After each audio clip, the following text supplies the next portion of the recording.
안녕하세요. 옛이야기입니다. 오늘도 와주셔서 감사합니다. 옛이야기 채널은 사연 읽어주는 남녀 채널에서 지금은 삭제되어 들을 수 없는 21년도에 소개해드린 사연 중 베스트 사연만 뽑아 다시 읽어드리는 채널입니다. 구독과 좋아요 부탁드리며 오늘의 사연 바로 시작하겠습니다. 안녕하세요. 저는 이런 곳에 사연을 보내는 게 꽤나 어색한 30대 후반의 남자입니다. 글 재주도 없고 이런 거 쓰는 법도 잘 모르지만 제가 겪은 사연만으로도 충분히 놀랍고 황당한 일이라고 생각되어 조심스레 한 글자 한 글자 적어 내려가 봅니다. 저는 지금 지방의 작은 아파트에서 살고 있습니다. 하지만 이곳에서 산 지는 그렇게 오래되지 않았죠. 이게 무슨 말이냐고요? 사실 저는 모종의 사건으로 인해 원래 살던 고향을 떠나온 사람입니다. 저는 어렸을 때부터 아주 시골 깡촌에 살던 놈이었어요. 너무 작은 지역이라 특정이 될까봐 어딘지는 말씀드리기 어렵지만 여러분들이 상상하실 때 그 흔한 롯데리아 하나 없는 아주 시골 마을 중 시골이라고만 해두죠. 조상님의 조상님까지 다 이 마을에서 살았고 마을 사람들이 제 가족이고 그랬습니다. 어린 시절 잠자리나 잡고 개울에서 놀던 그런 촌놈이었어요, 저는. 그런 제가 아파트에서 배달 음식을 시켜 먹는 게 아직까지도 낯설고 그러네요. 근 30년 동안 몸에 밴 습관을 떨쳐내기는 쉽지 않은 모양입니다. 뭐 어쨌든 이건 별로 중요하지 않은 제 소개일 뿐이에요. 중요한 건 제가 왜 평생의 고향을 버려둔 채 작은 지방으로 이사를 왔느냐죠. 시간은 과거로 거슬러 갑니다. 제가 어렸을 적에 집에서 불이 한번 크게 난 적이 있는데 너무 깡촌이라 소방차도 들어오는데 시간이 걸릴 정도였어요. 그래서 대응이 조금 늦어 제 가족들을 전부 잃고 저는 천의 고아가 되었습니다. 그때 저를 거두어 주신 게 마을 주민분들이었죠. 그분들은 한 푼 두 푼 모아 저를 먹여주고 입혀주고 그러셨습니다. 제 은인이자 부모 같은 분이셨죠.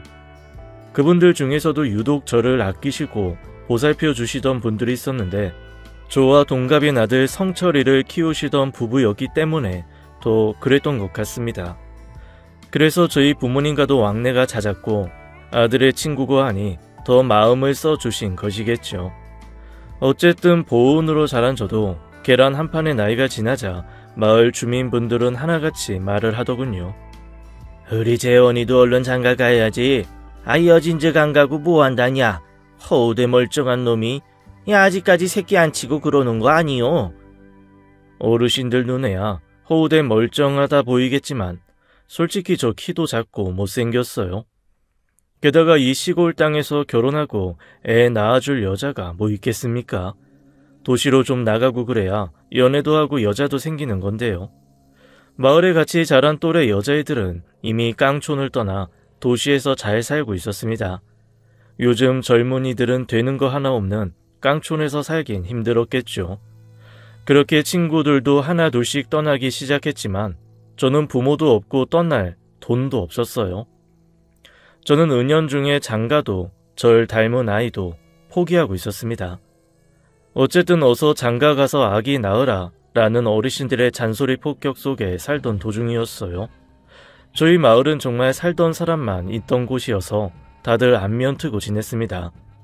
그러던 어느 날 마을에 낯선 이방인이 이사를 온 겁니다. 마을은 완전히 뒤집어졌죠. 대체 왜 이런 두메산골에 이방인이 이사를 하고요. 무척이나 이례적인 일이었습니다. 그런데 더 놀라운 사실은 말이죠. 마을에 이사 온 사람이 늙은 노인도 아닌 20대의 어여쁜 처녀였다는 겁니다. 그 사실에 사람들은 더더욱 뒤집어졌죠. 마을에 있는 여자들도 다 떠나가는 판국에 새로운 여자가 그것도 홀로 이사를 왔다니 다들 웅성웅성거리며 온갖 소문을 퍼뜨리기 시작했습니다. 재벌가의 첩인데 조용히 살라며 쫓겨난 거다. 북한에서 내려온 간첩이다 등 별의별 헛소문이 온 동네를 강타했죠. 새로운 사람이 이사 온 곳은 제 집 바로 뒤편에 위치한 폐가였습니다. 한창 조선족으로 보이는 업자들이 들락거리며 집을 수리했고 멀끔하게 갖추어질 때쯤 마을 사람들의 호기심은 폭발했습니다.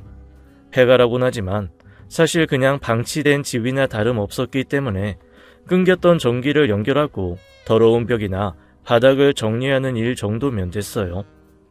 그래서 작업 기간은 일주일 정도밖에 안 걸렸지만 사람 호기심이 궁극에 달하기엔 충분한 시간 아니겠습니까? 저 역시도 관심 없는 척했지만 20대의 처녀가 이사 온다는 소리에 귀가 쫑긋하긴 했죠. 남자의 본능 같은 거랄까요? 뭐 그 여성분을 꼬셔서 내가 어떻게 해야겠다 라고 생각하는 건 아니지만 생물학적으로 성별이 다른 이성이 근처에 존재하면 괜시레 신경 쓰이곤 하는 그런 거였죠. 어찌됐든 소목만 무성하던 그 여성분의 입주일이 되었습니다. 온 동네 사람은 구경이라도 난 듯 괜히 그 집 주변을 어슬렁거렸죠. 제 뒷집이었기 때문에 사람들은 제게 볼 일이 있는 척 제 집을 드나들기도 했습니다. 그때 이삿짐을 실은 봉고 트럭이 달달거리며 마을에 올라오기 시작했어요. 다들 저 차다 하고 눈치를 채곤 가자미 눈으로 몰래 그 안을 들여다봤습니다. 썬팅이 어찌나 짙던지 좋은 시력의 제게도 보이지 않아서 저도 인상을 찌푸리며 속을 들여다봤지요. 봉고 트럭의 문이 달칵 열리고 그 안에서 내린 사람은 새하얗고 나풀거리는 긴 원피스를 입고 긴 머리를 늘어뜨린 정말 아름다운 여자였습니다. 저는 순간 하늘에서 강림한 천사인 것 같다는 생각이 들 정도였어요. 다들 농사를 하느라 시커멓게 탄 피부 사이에서 뽀얀 살결의 그녀는 유독 예뻐 보였죠. 입이 저절로 해 벌어지고 눈동자가 저도 모르게 확장되더군요. 정신을 차리고 주변을 둘러보니 마을 사람들 모두가 저와 비슷한 현상을 겪고 있었습니다. 그녀는 정말 텔레비 속에서나 볼 법한 탤런트 같은 여자였어요. 그녀가 모습을 드러내고 1시간 안에 온 동네 사람들이 그녀의 존재를 알게 되었습니다. 다들 입소문을 내고 다녔기 때문이었죠. 제게 결혼해서 아기 낳으라고 잔소리를 해대던 이웃 아주머니들 중 한 분이 찾아오셨어요. 그 여자 꽉 물어봐. 아유 어디 흔한 일이요 그게. 얼굴도 아주 차만이 예쁘게 생겼다더만. 김씨가 그러는데 아이 맘씨도 참 곱대. 뭐 물어봐도 서울 말씨 쓰면서 아유 참 순하게 대답해 준다더라. 제가 뭐 잘해보려고 해도 그게 제 마음만 가지고 됩니까? 아주머니 신경 쓰지 말고 알아서 잘하겠습니다. 예? 저 혼자만 고군분투한다고 대업이 이루어지는 것도 아닌데 어찌나 오지랖들이 심하신지 말로 세뇌당하는 기분이었습니다. 저토록 예쁜 여자가 시골 촌놈인 저 따위가 눈에 들어올 리도 없지 않습니까? 저 역시도 당연히 사람인지라 예쁜 사람에 대한 기본적인 호감이라는 게 있었지만 딱 그것뿐이었지 어떻게 해봐야겠다는 생각은 눈꼽만치도 없었습니다. 그런데 점점 말도 안 되는 일이 시작되더군요. 그때가 늦은 저녁이었으니 10시에서 11시 정도 되었을 겁니다. 저는 일찍 일을 나가야 했기 때문에 잠을 자고 있었죠. 그런데 밖에서 대문 두드리는 소리가 똑똑하고 계속 나더군요. 제가 잠귀가 밝은 편이라 몇 번 두드리는 소리에 눈이 번쩍 떠졌습니다. 저희 집은 철문인 대문이 있고 그 안에 마당이랑 집이 있는 형태예요. 그래서 대문과 거리가 좀 있었기 때문에 작은 노크 소리를 듣는 건 거의 운명이었죠. 어차피 찾아오는 사람이라곤 술에 거하게 취한 친구놈들 뿐이었습니다. 평소 같으면 피곤하기도 하고 그냥 못 들은 척 잤을 텐데 그날은 몸이 먼저 반응했어요. 왠지 친구들이 아닐 것 같았습니다. 만약 그놈들이었다면 고성방가와 함께 문을 부술 듯이 두드렸을 거기도 했고요. 저는 번쩍 일어나 대문으로 황급히 달려갔고 문을 열었습니다. 안녕하세요. 아, 이사 온 분 아니세요? 이 시간에 어쩐 일로?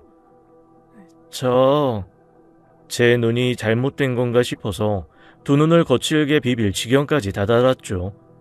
주변을 둘러보니 캄캄하고 인적도 없는 게 대체 이 시간에 혼자 사는 남정네 집에 왜 홀로 찾아온 건지 도무지 이상한 상상이 안 들곤 못 베기겠더라고요. 여자는 조금 민망해하는 낯으로 조용히 말했습니다. 다름이 아니라 부탁드리고 싶은 게 있어서 실례를 무릅쓰고 와봤는데 주무시고 계실 줄 몰랐네요. 너무 늦은 밤이죠? 죄송해서 어쩌죠? 아닙니다. 무슨 일이신데요? 만약 다른 사람이었다면 버럭 짜증을 냈겠지만 고운 여성분이 미안해하며 말하니 마음이 사르르 녹는 기분이 들더군요. 제 인생에서 처음 느껴보는 그런 감정이었습니다. 꽤 묘하고 이상했죠. 별건 아니고 혹시 전구 좀 갈아주실 수 있으실까 해서요. 제가 만져봤는데 영 어려워서요. 별것도 아닌 걸로 밤에 찾아와서 죄송해요. 근데 깜깜해지니까 아무것도 안 보이고 그래서 더 어쩔 줄 모르겠어서. 여자가 살짝 벌겋게 달아오는 얼굴로 울먹이며 어쩔 줄 몰라 하니 마음이 요동치더라고요. 저는 그동안 치맛바람에 놀아나는 남자들 이해가 안 갔습니다.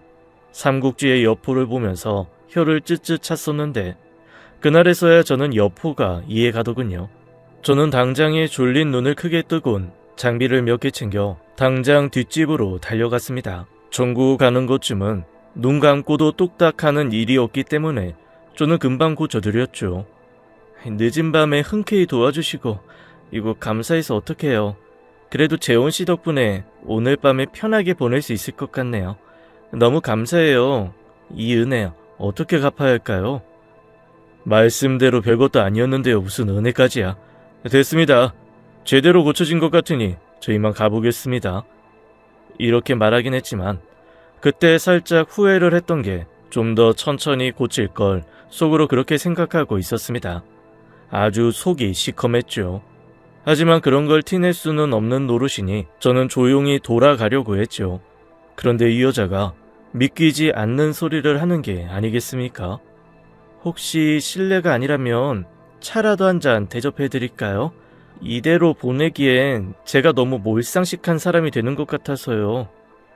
이 발음에 무슨 차입니까? 차 같은 거 마시는 취미도 없고 괜찮습니다. 차는 좀 그러시면 술도 있어요. 집안에 미혼의 남녀 2명이 있는데 게다가 이 야심한 밤에 술을 권하다니요. 이건 대체 무슨 신호인지 제 머릿속이 핑핑 돌아가기 시작했습니다. 아무리 생각해도 제 머릿속에서 이건 여자의 은밀한 시그널이라고 느껴질 수밖에 없었죠. 저는 침을 한 번 꿀꺽 삼키고는 말했습니다. 소주도 있어요? 있어요. 상 내올 테니 여기 앉으세요. 바닥은 깨끗하게 정리해둬서 앉아도 돼요.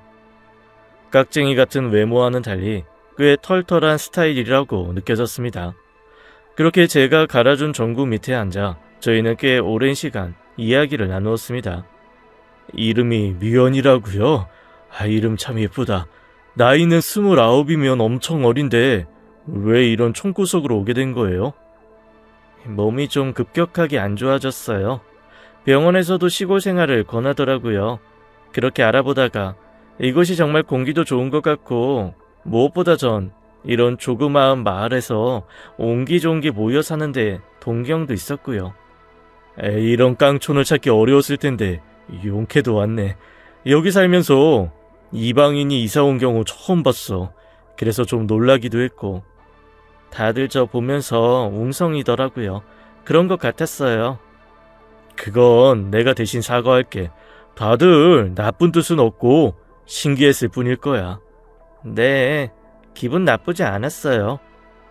저보다 대여섯 살은 어린 그녀였지만 의외로 말도 잘 통하더라고요. 사내 놈들 무리에만 어울려 다닐 줄 알았지 여자와의 진지한 대화는 처음이었던지라 어색하고 할 말도 없을 거라 생각했는데 미연이와의 대화는 즐거웠습니다.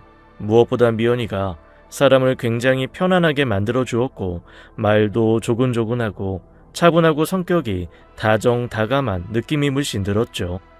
서울에서 살다 왔지? 서울에선 그럼 뭐하고 지냈던 거야? 저 유치원 선생님이었어요. 아이들 가르치다가 아파서 이렇게 이사 왔죠. 유치원 선생님이라니 단아한 미연이와 참 잘 어울리는 직업이었습니다. 그리고 미연이와의 대화가 왜 이렇게 편안할 수 있었는지 직업에서 깨달았죠. 그렇게 저는 다음날 새벽 출근이라는 것도 잊은 채 밤새 미연이와 술을 마시며 담소를 나누었습니다. 다음날 해가 밝아오고 일을 가야 했지만 하나도 피곤하지 않고 오히려 피식피식 입에서 원인을 알 수 없는 실소가 새어나왔어요. 저는 점점 미연이와 친해지기 시작했습니다. 집도 앞뒤인데다가 서로 혼자 살고 그러니 저녁도 가끔 같이 먹고 그랬죠. 솔직히 예쁜 여자다 보니 감정이 안 생겼다면 거짓말일 겁니다. 하지만 솔직히 이렇게 예쁜 여자가 날 좋아할 리 없다고 단단히 생각했죠. 서울 가면 판검사랑도 쉽게 결혼할 수 있을 것 같은 외모의 여성이 대체 뭐하러 시골 깡촌에서 몸쓰는 일이나 하고 키 작고 못생긴 저를요. 제가 여자라도 말이 안 되는 일이었고 저는 감정이 커지지 않게 묻어난 노력을 했습니다. 하지만 저의 그런 다짐과는 달리 마을에 이상한 소문이 퍼지고 있었어요. 재원이랑 서울에서 온 처녀랑 밤마다 정을 나눈다던데. 정말 말도 안 되는 헛소문이 퍼졌죠. 저는 해명하기 바빴지만 그럴 때마다 들려오는 대답은 꽤 의외의 것이었습니다. 아이 근데 그 처녀는 부정 안 하던데 왜 너만 혼자만 그렇게 열심히 안 일해? 원래 계속 부정하면 더 이상해 보이는 거라고 했다. 귀를 의심했죠.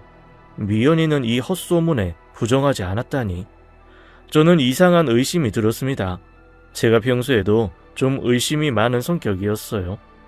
어르신들이 빈말로 너는 어디 가서 사기는 안 당하겠다 짜시가 라고 할 정도였죠. 저는 저보다 훨씬 외적인 것도 능력도 뛰어난 아가씨가 절 마음에 둔다는 사실을 절대로 믿지 않았고 뭔가 이상하게 느껴져서 미연이를 점점 멀리했습니다. 그러자 옛날 미연이와의 첫 만남 때처럼 그녀가 똑똑 저희 집 대문을 두드리더라고요. 이상하게도 그 유순하던 미연이가 화가 난 것처럼 어쩌면 울 것처럼 절 바라보고 있었습니다. 미연아? 아이 늦은 시간에 무슨 일이야? 저번에 갈아주셨던 전구에 이상이 있는 것 같아서요. 다시 한번 봐주셔야 할 것 같아요. 그때 분명 제대로 갈았는데. 고장이 났나 싶어 저는 미연이의 집으로 갔습니다. 아무리 마음을 정리하고 거리를 둔다고는 했지만 전구 가는 것쯤은 도와줄 수 있었으니까요. 그리고 마을에 남자가 많아 미연이가 도움을 청한다면 도와줄 남자가 수두룩 빽빽합니다. 근데 어쩐지 마음속에선 그런 장면을 상상하니 화가 울컥 솟는 거 있죠. 추잡한 질투 같은 것이었죠. 미연아, 이거 그때 갈아준 거 멀쩡한데? 그런데 미연이 집에 가보니 이상하다는 전구는 어디로 가고 너무 멀쩡하게 불도 잘 들어오는 제가 완벽하게 갈아준 전구뿐이었습니다. 거짓말한 거 죄송해요. 하지만 이야기를 좀 하고 싶어서요. 그럼 그렇다고 말을 하지. 왜 거짓말한 거야? 제가 거짓말 안 했으면 재현씨 왔을 거예요? 요즘 계속 저 피해 다니는 거 모를 거라고 생각했어요? 그걸 어떻게... 모를 수가 없잖아요. 매일같이 함께 저녁도 먹고 차도 함께 마셔주던 사람이 이제 발길을 뚝 끊어버렸는데. 차 같은 거 관심도 없던 저였지만 좋아하는 여자가 하는 취미생활이니 같이 하게 되더군요. 미연이는 참 외로웠던 모양이었습니다. 친인척 하나 없는 깡촌에서 그나마 저와 친해져 외로움을 달랬을 텐데 제가 미연이를 피해버리니 미연이는 이곳에서 다시 홀로 남겨졌다고 생각했던 거였습니다. 붉어진 눈으로 제게 서운하다 외치는 그녀는 정말 사랑스러워 보였죠. 저는 그동안 마음 정리하자며 온갖 다짐했던 걸 싸그리 잊은 채 참지 못하고 그녀의 입술에 입을 맞춰버렸습니다. 미연이가 거절하진 않을까 걱정했는데 되려 그녀가 더 적극적으로 제 입술을 탐했죠. 그렇게 저희는 서로에게 마음을 갖고 있다는 사실을 깨닫곤 점점 사이가 발전하기 시작했습니다. 제가 시골 촌놈이라 그런지 숫기도 없고 그래서 미연이에게 사귀자거나 그런 말은 낯간지럽기도 해서 하지 못했지만 맘속으론 서로가 서로의 연인이었죠. 그리고 마을 사람들이 전하던 헛소문도 더 이상 헛소문이 아니게 되었습니다. 하지만 그런 와중에서도 저는 솔직히 불안하긴 했어요. 미연아, 너는 내가 왜 좋냐? 돈도 없고 피부도 시커멓고 키가 큰 것도 아니고 얼굴도 안 잘생겼지. 넌 서울에서 멋지고 잘생긴 남자들 많이 봤을 거 아냐. 그런데 왜 나야? 저는 의구심이 많이 들었습니다. 도저히 미연이가 이해가 안 갔으니까요. 가능만 하다면 미연이의 머릿속을 들여다보고 싶었습니다. 나는 겉모습만 번지르한 남자는 별로 필요 없는데요. 난 재현씨처럼 진중하고 이해심 깊고 저랑 진솔한 대화를 나눠주는 남자가 좋아요. 서울 남자들보다 전 이런 공기 좋은 환경에서 재현씨와 함께하는 게 가장 행복하고 가슴이 설레이는데요. 이런 행복을 눈앞에 두고 왜 제가 다른 남자를 찾겠어요. 어쩐지 목이 먹먹하게 메이고 가슴이 찡한 기분이었지만 사내 놈답게 꾹 참았습니다. 미연이가 날 선택한 데에는 이유가 있구나 싶었습니다. 하지만 제가 속물이라서 그런 건지 그래도 왜 나 같은 걸 하는 생각은 잘 사라지지 않았죠. 마을회관에서 미연이와 작게 결혼식을 올리고 사람들의 축하를 받으면서도 저는 마음 한켠에 자라나는 미연이에 대한 의심을 사그러뜨릴 수 없었습니다. 하지만 모아둔 돈도 없고 별 볼 일도 없는 남자인 제게 뭘 할 수 있겠어요. 저는 미연이와 집도 합쳤고 행복한 신혼생활을 보냈습니다. 저희 마을은 외져서 혼인신고를 하려면 한참을 나가서 면사무소에 가야 했습니다. 당연히 제가 가려고 했는데 웬걸 미연이가 간다고 하더군요.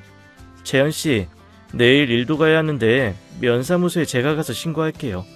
미연이 네가? 거기 나가려면 복잡할 텐데. 복잡해도 서울보다 복잡하려고요. 바람도 쐴 겸 제가 다녀올게요. 그래도 여자 혼자 그 먼 곳을 혼인신고하러 보내는 게 마음에 안 내켜서 그럴 거면 같이 가자고 권했지만 미연이는 끝까지 저 혼자 다녀오겠다며 고집을 부리더군요. 왜 그렇게까지 고집을 피울까? 뭔가 이상하고 미십쩍었지만 그냥 일하는 저를 배려하는 고운 마음씨라고 생각하고 넘겼습니다. 그렇게 미연이가 저를 대신하여 저와 혼인신고까지 맞춰주었죠. 미연이와 행복한 나날을 보내고 있는데 이제 저도 나이가 조금 있다 보니까 점점 이세에 대한 욕망이 커지더라고요. 게다가 미연이 외모에 우리 아이가 얼마나 예쁠지 감히 상상도 되지 않았습니다. 물론 저는 전혀 닮지 않아야 하겠지만요. 예쁜 딸 하나, 아들 하나 잘 낳아서 기르고 싶은 욕심에 저는 슬그머니 미연이에게 가서 말했습니다. 우리도 아이 얼른 가지는 게 어때? 수줍어하면서도 흔쾌히 승낙할 것 같다는 제 생각과는 달리 미연이는 단호하더군요. 아니요. 저는 그럴 생각 아직 없어요. 왜 그러는데? 아이, 나도 나이가 있고 너도 나이가 있고 너 내년이면 30이잖아. 그 전에 아이 얼른 낳고 살아야 하지 않겠어? 재현씨, 저 이곳에 왜 왔는지 잊은 거예요? 몸이 아파서 온 사람한테 무슨 임신이에요. 전혀 준비되지 않았고 제 몸은 아이 낳을 상태도 상황도 아니에요. 아, 그렇구나. 내가 괜한 말을 해서 미안하다. 미연이의 상황은 이해가 됐지만 너무 단호하게 말하니까 제 기분도 상하더군요. 아이도 안 낳을 거라면 서둘러 결혼식을 올릴 이유도 없었겠다 생각하며 밤 산책을 좀 했습니다. 그렇게 아이 이야기는 미적지근하게 지나가고 말았죠. 그리고 어느 한날은 이상한 일이 있었습니다. 제가 원래 잠기가 밝은 편이라서 작은 기척에 또 금방 잘 깹니다. 그런데 문득 잠결에 미연이가 밖으로 나가는 듯 뒤척이는 소리가 나는 거예요. 그날따라 몸이 무척이나 피곤했기 때문에 반수면 상태로 미연이가 나가는 걸 듣고 있었죠. 미연이는 대문 밖으로 나가지 않고 마당을 배회하는 것 같았습니다. 다시 꿈뻑거리며 잠들 것 같던 찰나에 미연이의 목소리가 또렷하게 들려왔어요. 목소리는 또렷하게 들리는데 말을 알아들을 수는 없었습니다. 미연이의 목소리로 나온 말은 온통 알아들을 수 없는 중국어였기 때문이었죠. 이 여자가 분명히 서울에서 몸이 아파 내려왔다고 해놓고 웬 유창한 중국어지 싶었어요. 저도 일할 땐 조선족도 많이 접하고 해서 중국 욕설 정도는 귀에 익은 게 있는데 미연이가 무슨 잡부들이나 일하다가 쓸 법한 욕을 하는 겁니다. 그리고 코끝에 묘하게 담배 냄새가 맴돌았어요. 저는 반수면 상태로 그것들은 뭐지 생각만 하다가 까무룩 잠에 빠졌습니다. 그리고 다음날 아침에 일어나자마자 미연이를 추궁했죠. 미연아, 혹시 너 담배 피니? 네? 제가 무슨 담배 피워요. 담배 연기만 맡아도 질색인데. 그리고 담배 피면 제 몸이 버텨내지 못할 거예요. 공기 좋은 시골까지 왔는데 담배 피웠다가 모든 게 숲으로 돌아가죠. 미연이는 전혀 아니라며 웃으며 아주 여유롭게 제게 대답했습니다. 하지만 어젯밤 일이 너무 선명하게 기억났기 때문에 저는 미연이 몸에 코를 박고 킁킁 냄새를 맡았습니다. 미연이가 머리도 길고 담배 냄새가 손을 씻는다고 해도 잘 빠지지 않기에 담배를 피웠다면 어딘가에 냄새가 배어 있었을 텐데 향긋한 냄새만 났죠. 미연아, 그럼 혹시 너 중국어 할 줄 아냐? 중국어요? 그건 대학 다닐 때 교양 수업으로 조금 들어본 게 다예요. 인사나 숫자 정도만 가볍게 기억하고 있는데 지금 생각하려니 그것도 기억 안 나네요. 저는 너무 이상한 기분에 미연이에게 곧이곧대로 어젯밤 일을 이야기했습니다. 그러자 미연이는 진지한 얼굴로 말하더군요. 악몽이라도 꾼 거 아니에요? 무슨 말도 안 되는 소리를 해요. 하지만 저는 의심 많은 성격 때문인지 계속해서 미심쩍은 기분이 들었습니다. 짧게 만나서 결혼까지 성공했고 제겐 너무 과분한 여자다 보니 늘 찝찝했죠. 그리고 꿈이라고 치부하기엔 이상한 상황이 몇 번이나 있었습니다. 제게 서울에 살았을 시적이라며 이야기해준 것들을 기억하지 못한다거나 하는 류요. 자기의 과거사를 제대로 기억하지 못하고 이랬다 저랬다 하곤 했습니다. 그럴수록 저는 계속해서 찝찝한 마음이 커져만 갔죠. 그럴 때마다 미연이는 재훈씨, 정말 요즘 이상한 거 알아요? 나랑 같이 병원이라도 가볼래요? 라며 저를 이상한 사람으로 몰아갔습니다. 진짜 내가 정신병이라도 걸린 건가? 아니면 의심이 너무 과한 걸까? 그것도 아니라면 내가 이상한 구미호에게 홀리기라도 한 걸까? 속이 상했습니다. 동네 친구 성철이와 술이라도 한잔하며 기분을 풀어보고자 친구를 만났죠. 그렇게 알딸딸한 취기가 오를 때 성철이가 말하더군요. 은호 형님이라고 나 밖에서 알게 된 형님이 한 분 계신데 말이야. 그 형님이 글쎄 흥신소를 차렸다더라고. 난 흥신소 그런 거 영화에서나 봐서 신기하더라. 지인 데려오면 개업 찬스로다가 싸게 해준다고 홍보 좀 해달라고 극성이야. 흥신소? 아이 그런 데면 뭐 사람 뒷조사하고 그러겠지? 그거 하려고 차린 건데 당연히 해주지. 왜? 니 뭐 이런 데 관심 있었냐? 누구 뒷조사하고 싶어? 아니 사실은 저는 성철이에게 그간 있었던 일들을 간추려 털어놓았습니다. 그러자 성철이의 표정도 심각해지더군요. 사실 술 기운이 없었다면 에라이 헛소리하지 말아라 라고 했을 거였는데 둘 다 술 기운이 제대로 올라와 상황 파악이 잘 안 됐던 것 같습니다. 야, 솔직히 나도 재수씨 보면서 좀 이상하다고 생각하긴 했어. 사랑? 그런 게 밥 먹여주냐? 아니잖아. 재수씨 정도면 솔직히 나가서 의사 아내로 떵떵거리며 살 수 있을걸. 근데 이런 깡촌에서 솔직히 너 같은 놈이랑 도대체 왜? 저도 그 의견에 비참하지만 적극 동의했습니다. 그렇게 술 기운에 못 이겨 성철이 아는 형님께 의뢰를 카톡으로 날렸고 바로 답장이와 그 자리에서 의뢰 비용 송금까지 끝마쳤습니다. 너무 비싼 가격이었다면 술이 바로 깼을 테지만 개업 할인인지 지인 할인인지 생각보다 비싼 가격이 아니더군요. 가벼운 마음으로 의뢰를 한번 해봤고 술에 취해 집에 들어와 곤히 잠들었죠. 그리고 그 다음 날 미연이는 사라졌습니다. 정말 온 동네를 뒤졌습니다. 왜 미연이가 사라진 걸까? 혹시 내 카톡에 흥신소 의뢰 내역을 봐버리고 그런 내게 실망한 걸까? 오만 가지 생각이 들었습니다. 흥신소 형님께 아내가 사라졌다는 것까지 말씀을 드렸고 그 형님께서는 그것까지 알아봐 주겠다고 답해 주셨죠. 저는 그냥 가만히 기다릴 수밖에 없었어요. 흥신소로 그간 미연이가 알려줬던 유치원, 원래 살던 지역명, 이름, 나이, 사진을 보내놓고 하염없이 기다리기만 했습니다. 굉장한 무력감을 느꼈죠. 매일을 눈이 빠져라 기다리기만 하다가 마침내 흥신소에서 연락이 왔습니다. 야, 대체 이 여자 뭐냐? 너 진짜 잘못 걸렸어 임마. 예? 아이 그게 대체 무슨 말씀? 이 여자 이름이랑 나이 다 가짜야. 유치원 선생은 개뿔. 호적에 딸려있는 애들이 셋이야. 그것도 다 네 이름으로. 그게 뭔 소리입니까?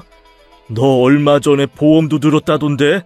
그거 네가 들은 거 맞냐? 보험? 저 그런 거 들은 적 없는데요? 와, 이 대단한 여자네 진짜. 도무지 알 수 없는 이야기를 늘어놓던 형님은 저를 위해 천천히 정리해 주었습니다. 미연이는 이름도 미연이가 아니었고 제 등본에 올라간 이름은 웬 영문 모를 중국인이었습니다. 제 호적에는 아이가 셋이나 있었고 근원 모를 생명보험을 최근에 하나 들었는데 수령인이 바로 배우자로 등록되어 있었다는 겁니다.